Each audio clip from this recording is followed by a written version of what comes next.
সকাল 6:30 5:30 বাজে। এখনো বৃষ্টি অনবরত চলতে আসে। সারা রাত ধরে বৃষ্টি হয়েছে। আর রাতটা কিয়া কমু এমন কুবাই না সুরা দিছে, ঠাডা লাগে কইমে ছুটি গেছে রাস্তা। এটা হচ্ছে বুঝেননি, এ হলো সকালবেলা পরিস্থিতি। আর এখানে তো কাঁচরা এগুলোর কথা কি কমু। এটি বৃষ্টি হলে গন্ধ বাড়ি যায়। ফাঁকিরা দেন না এনে পুকুর পুকুর খালি খালি ফাঁকিগুলো এনে কাঁচরার মধ্যে আদার টোকাইতে আছে, দেখছেন? এই আন্ডার টেঁয়া দিয়ে গন্ধ কিনে লইছি। তারপরে যাই লিটন বাই দোকানে পরোটা লাই যাই বেন না যাই পরোটা খাই কিনে সন্দেহ আমি আর তো 5টা বাজে উঠি পরোটা পরোটা শেষ করি গেলা। এই হলে নাঙ্গলকোটের আমাদের গ্রামীণ পরিবেশ কি সুন্দর অসাধারণ লাগতেছে। সকাল বেলা পাখির কিচির মিচির শব্দ এত ভালো লাগে, দেখছেন? হাতে মনের আনন্দে গান গাচ্ছে।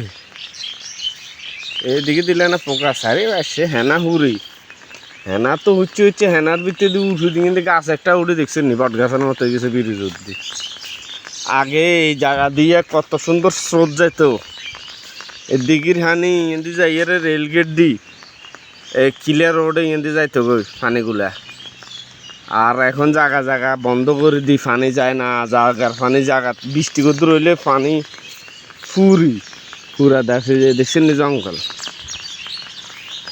জঙ্গলের পরিস্থিতি দেখছেন? এ হলো পরিস্থিতি। যাই লিটন বাই দোকানে পরোটা লাই, পরোটা খাইনি। এ হলো আমাদের আল্ট্রা মডেল হাসপাতাল রোড সংলগ্ন যাইতে আছে। ইয়েদি এগুলো আল্ট্রা মডেলের দিকে যাই গে শ্রীমন্তা রোড। আর আমাদের মসজিদ উত্তরপাড়া 6 নং ইউনিয়ন, নাঙ্গলকোট মসজিদ। আর রাজ্যতে মাদ্রাসা ছাত্ররা। আসসালামু আলাইকুম। ছাত্ররা আইয়ে না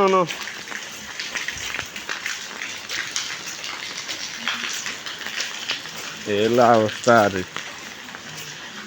না লিটন ভাই আছে।